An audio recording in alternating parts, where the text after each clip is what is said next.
चलो इस स्क्रिप्ट से एक यूट्यूब वीडियो बनाते हैं।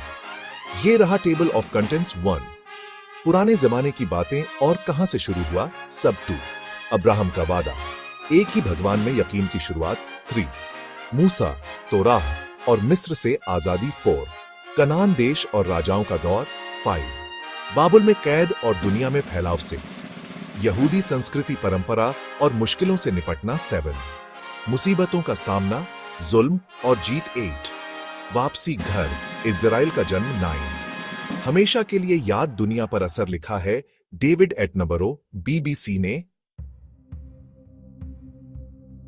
पहला भाग, पुराने जमाने की बातें और कहां से शुरू हुआ सब। प्राचीन सभ्यताओं की कहानी बहुत ही रोचक और ज्ञानवर्धक है। यह हमें बताती है कि कैसे इंसानों ने अपने जीवन को व्यवस्थित किया और समाज की नींव रखी। मेसोपोटामिया की जमीन, जहां टाइग्रिस और यूफ्रेट्स नदियां बहती हैं, वहीं इंसानों ने शहर बसाना शुरू किया। यह क्षेत्र उपजाऊ था और यहां की जलवायु ने कृषि को बढ़ावा दिया। यहां के लोग बहुत ही कुशल किसान थे और उन्होंने सिंचाई की उन्नत तकनीकें विकसित की। यहीं पर लगभग 4000 साल पहले यहूदी धर्म की नींव पड़ी। यह धर्म एकेश्वरवाद पर आधारित था, जो उस समय के बहुदेववादी समाजों से बिल्कुल अलग था। यहूदी धर्म ने न केवल धार्मिक बल्कि सामाजिक और सांस्कृतिक दृष्टिकोण से भी महत्वपूर्ण योगदान दिया। इस धर्म ने दुनिया के लोगों के सोचने और जीने के तरीके पर बहुत असर डाला है। यहूदी धर्म के सिद्धांत और परंपराएं आज भी कई समाजों में देखी जा सकती हैं। उनके धार्मिक अनुष्ठान और त्योहार आज भी मनाए जाते हैं और उनकी शिक्षाएं आज भी प्रासंगिक हैं। शुरू में यहूदी लोग जानवर चराने वाले थे, जो अपने जानवरों के साथ घूमते फिरते थे। वे एक घुमंतु जीवन जीते थे और अपने पशुओं के लिए चरागाहों की तलाश में रहते थे। उनका जीवन बहुत ही साधारण था, लेकिन वे अपने धर्म और परंपराओं के प्रति बहुत ही समर्पित थे। वे एक ही भगवान में यकीन रखते थे, एक बहुत शक्तिशाली भगवान जिसे वे यहोवा कहते थे। यहोवा को वे सर्वशक्तिमान और सर्वज्ञानी मानते थे। उनका विश्वास था कि यहोवा ने ही इस दुनिया की रचना की है और वही इस दुनिया का पालनहार है। ये नया विचार, एकेश्वरवाद, उस समय के बहुत सारे देवी देवताओं में विश्वास करने से अलग था। यह एक क्रांतिकारी विचार था जिसने धार्मिक और सामाजिक ढांचे को बदल दिया। एकेश्वरवाद ने लोगों को एकता और समानता का संदेश दिया। पुराने यहूदियों का जीवन कुदरत से जुड़ा था और उनका धर्म भी कुदरत के नियमों जैसा था। वे मानते थे कि कुदरत के नियमों का पालन करना ही सच्ची भक्ति है। उनका जीवन बहुत ही सरल और प्राकृतिक था और वे कुदरत के साथ सामंजस्य में रहते थे। वे मानते थे कि भगवान ने उन्हें एक खास काम दिया है, दुनिया को सही रास्ता दिखाना। यहूदी धर्म की शिक्षाएं और उनके ग्रंथ आज भी लोगों को नैतिकता और धर्म के मार्ग पर चलने की प्रेरणा देते हैं। उनके अनुयायी आज भी अपने धर्म और परंपराओं का पालन करते हैं और दुनिया को एक बेहतर स्थान बनाने की कोशिश करते हैं। दूसरा भाग, अब्राहम का वादा, एक ही भगवान में यकीन की शुरुआत। यह कहानी हमें उस समय में ले जाती है जब दुनिया में कई देवी देवताओं की पूजा होती थी, लेकिन अब्राहम ने एक नए रास्ते की शुरुआत की। यहूदी धर्म की कहानी अब्राहम से शुरू होती है, जिन्हें यहूदी, ईसाई और मुसलमान तीनों धर्मों में बहुत मानते हैं। अब्राहम का जीवन और उनकी आस्था तीनों धर्मों के लिए प्रेरणा का स्रोत है। अब्राहम को भगवान ने कहा कि अपना घर छोड़कर उस जगह जाओ जहां मैं तुम्हें भेजूंगा। यह यात्रा आसान नहीं थी, लेकिन अब्राहम ने भगवान के आदेश का पालन किया और अपने परिवार के साथ निकल पड़े।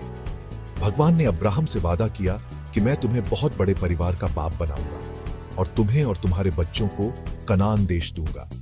यह वादा अब्राहम के लिए एक नई उम्मीद और भविष्य की दिशा थी।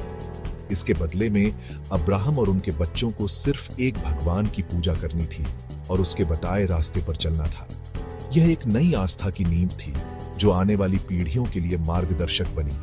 यही वादा एक ही भगवान में यकीन की शुरुआत बना और यहूदी लोगों की पहचान का आधार बना।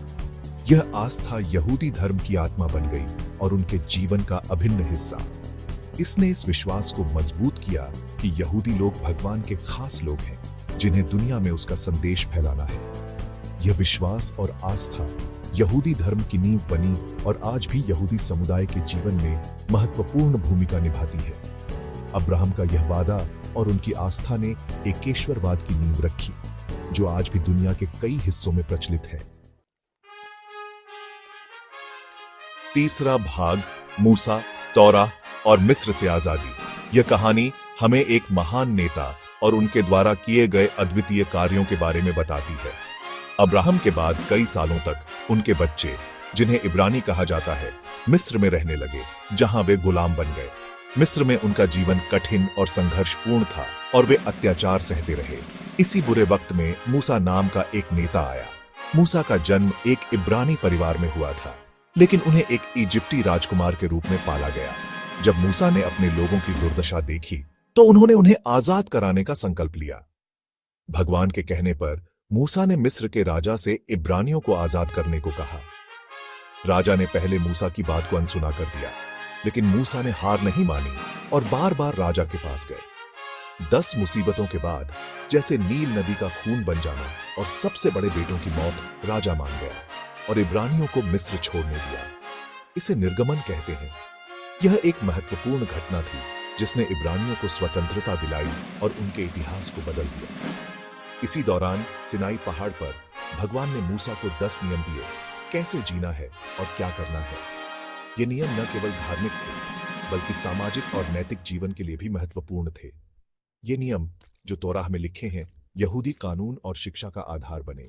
तौराह में न केवल धार्मिक उपदेश हैं, बल्कि जीवन के हर पहलू के लिए मार्गदर्शन भी है। यहूदी धर्म में तौराह का महत्व अत्यधिक है और यह आज भी यहूदी समुदाय के जीवन का केंद्र है।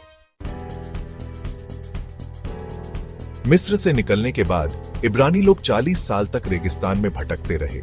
ये समय भगवान और उनके बीच के वादे की परीक्षा का समय था। आखिरकार मूसा के बाद यहोशू के नेतृत्व में वे कनान देश पहुंचे, जो भगवान ने अब्राहम को देने का वादा किया था। धीरे धीरे 12 इब्रानी कबीलों ने मिलकर इजराइल राज्य बनाया और शाऊल उनका पहला राजा बना। शाऊल के बाद राजा डेविड आया, जो एक बहादुर योद्धा और गीतकार था। उसने यरूशलेम पर कब्जा किया और उसे अपनी राजधानी बनाया। डेविड के बेटे राजा सुलेमान ने यरूशलेम में पहला मंदिर बनवाया, जहां यहूदी लोग प्रार्थना करते थे। सुलेमान का समय शांति और खुशहाली का समय था। इजराइल का एक ही राज्य ज्यादा दिन तक नहीं चला।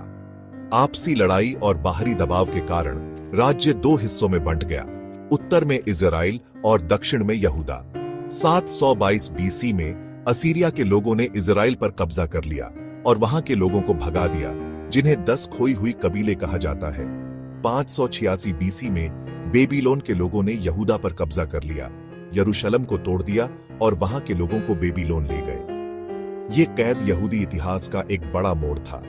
अपने घर और मंदिर से दूर यहूदियों ने अपने धर्म को बचाने के नए तरीके ढूंढे।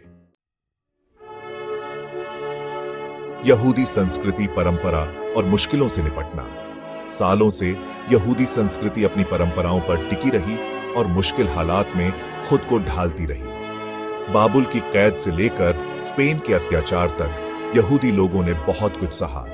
फिर भी वे न सिर्फ जिंदा रहे, बल्कि दुनिया भर की संस्कृतियों को बेहतर भी बनाया। यहूदी संस्कृति में परिवार, समाज और शिक्षा बहुत जरूरी है। तौराह और तलमूद पढ़ना सबसे जरूरी माना जाता है। मुसीबतों का सामना, जुल्म और जीत। यहूदी इतिहास में बहुत दुख और तकलीफें रही हैं। पुराने समय से लेकर आज तक यहूदी लोगों के साथ भेदभाव और हिंसा हुई है। नाजी राज में 60 लाख यहूदियों का कत्लेआम इंसान की क्रूरता की सबसे बड़ी मिसाल है। फिर भी इस दर्दनाक घटना के बाद भी यहूदी लोग हिम्मत और हौसले के साथ उभरे। वापसी घर, इजराइल का जन्म। बाबुल की कैद के बाद से यहूदी लोग अपने देश वापस जाने और अपना राज्य बनाने का सपना देखते रहे। 19वीं सदी के आखिर में थियोडोर हर्जल ने जायोनी आंदोलन चलाया, जिसका मकसद फिलिस्तीन में यहूदियों के लिए एक देश बनाना था। दूसरे विश्व युद्ध के बाद 1948 में इजराइल बनाया गया। यह यहूदी लोगों के लिए एक बहुत बड़ी घटना थी। हमेशा के लिए याद, दुनिया पर असर। कम संख्या में होने के बावजूद यहूदी लोगों ने दुनिया पर गहरा असर डाला है। उन्होंने धर्म, नैतिकता, कानून, विज्ञान, कला और संस्कृति में बहुत योगदान दिया है। अब्राहम के एक भगवान के विचार ने दुनिया के 3 बड़े धर्मों, यहूदी, ईसाई और इस्लाम को बदला है। यहूदी लोग मुश्किलों से लड़ते रहे हैं और दुनिया के लिए एक मिसाल हैं।